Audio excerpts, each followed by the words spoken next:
Bismillahirrahmanirrahim. Assalamualaikum warahmatullahi wabarakatuh. Izinkan saya, Karmila Pelamadam, anggota Badan Akreditasi Nasional Provinsi Sulawesi Tengah periode 2022-2025 menyampaikan kebijakan akreditasi BAN SM tahun 2020. Sejak pertengahan tahun 2018, BAN SM telah menginisiasi reformasi sistem akreditasi. Reformasi menjadi kebutuhan mendesak dalam rangka mengakomodir sebagai masukan dari masyarakat dan pemangku kepentingan terkait pentingnya arah baru akreditasi dalam memotret satuan pendidikan sesuai dengan substansi mutu yang sebenarnya. Reformasi yang pertama dilakukan terhadap instrumen akreditasi. Harus kita akui bahwa instrumen akreditasi yang lama memang terdapat banyak kelemahan, karena lebih menekankan pada aspek administratif, sehingga gambaran bagaimana kinerja sekolah atau madrasah yang mencerminkan kondisi mutu tidak terpotret dengan baik. Berangkat dari kondisi tersebut, BAN SM pada tahun 2018 menetapkan kebijakan untuk mengembangkan instrumen baru yang kita kenal dengan istilah Instrumen Akreditasi Satuan Pendidikan 2020 dengan label IASP 2020.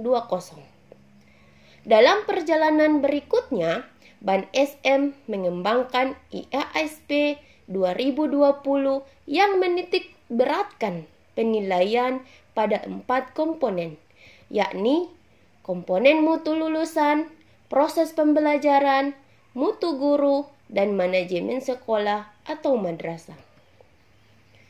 IASP 2020 ini mengubah fokus penilaian satuan pendidikan dari penilaian kinerja administrasi komplain menjadi penilaian berbasis kinerja performance. Pengembangan IASP 2020 menggunakan waktu selama kurang lebih 2 tahun. Dengan mengacu pada banyak hasil penelitian baik di tingkat nasional maupun internasional terkait dengan sekolah efektif akreditasi dan terkait penjaminan mutu pendidikan. Dalam penyusunan IASP 2020 juga dirancang dengan melibatkan banyak para ahli dari berbagai latar belakang, termasuk dari luar negeri, praktisi pendidikan, BAN SM provinsi, dan asesor yang selama ini konsen dengan program akreditasi sekolah madrasah. IASP 2020 juga telah diuji coba selama 2 kali uji coba. Yang pertama, yakni pada tahun 2019, dilaksanakan di 4 provinsi, dan pada tahun 2020 dilaksanakan pada 34 provinsi. Asesor akreditasi sekolah madrasah merupakan ujung tombak pelaksanaan akreditasi.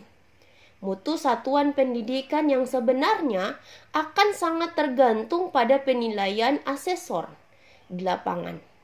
Mereka berkepentingan bahwa kesuksesan akreditasi akan sangat dipengaruhi oleh peran asesor yang mampu menjaga integritas dan profesionalismenya dalam mengemban tugas instrumen yang begitu canggih tidak akan memiliki makna apapun ketika asesor tidak bisa melaksanakan tugasnya dengan baik. Oleh karena itu, pada tahun 2020, BAN SM telah melakukan rekrutmen asesor secara ketat dengan penerapan uji kompetensi dengan menguji aspek kognitif dan non-kognitif asesor. Telah dilaksanakan terhadap 9.966 asesor dengan hasil akhir hanya 3.839 yang dinyatakan lulus. Yang lulus tersebut yang kemudian berhak mengikuti pelatihan asesor sebelum mereka pada akhirnya dapat ditugaskan melalui visitasi ke sekolah atau madrasah. Dengan seleksi yang ketat, Ban SM menaruh harapan besar wajah akreditasi di masa depan akan lebih cerah sehingga kepercayaan masyarakat semakin meningkat. Dalam pengembangan dashboard monitoring sistem reformasi, Ban SM sedang melakukan pengembangan proses monitoring yang dilakukan dengan mekanisme otomasi dan tidak melibatkan asesor untuk mencegah konflik kepentingan. Dashboard akan secara otomatis memunculkan sekolah madrasah dengan indikasi peningkatan penurunan atau terhadap kualitas berdasarkan indikator kinerja scorecard yang dilaporkan setiap tahun. Status akreditasi berlaku selama 5 tahun dan apabila pelaporan tahunan yang dilakukan oleh sekolah atau madrasah menunjukkan bahwa kinerjanya tetap, maka status akreditasinya akan diperpanjang secara otomatis. Sekolah yang telah terakreditasi dapat diakreditasi kembali atas dasar 3 sebab, yakni pertama, permintaan sekolah yang bersangkutan. Kedua, laporan masyarakat yang terverifikasi adanya penurunan kinerja sekolah. Dan yang ketiga adalah warning dari sistem dashboard telah terjadi penurunan kinerja sekolah.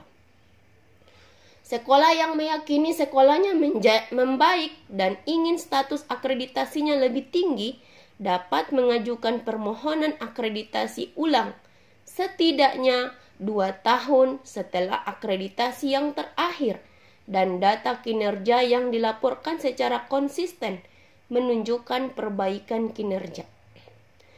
Adapun data informasi dalam sistem monitoring bersumber dari data sekunder Dapodik atau EMIS, rapor mutu yang diperoleh dari asesmen nasional yang terdiri dari asesmen kompetensi minimal, survei karakter dan survei lingkungan kerja yang nantinya diolah sedemikian rupa sehingga dari dashboard memunculkan informasi yang sangat penting. Terakhir, kebijakan tentang reorientasi peran dan fungsi Ban SM. Reformasi ini adalah reorientasi peran dan fungsi Ban SM ke depan dan fungsi pada upaya membangun kemitraan dengan berbagai stakeholder untuk percepatan tindak lanjut hasil akreditasi.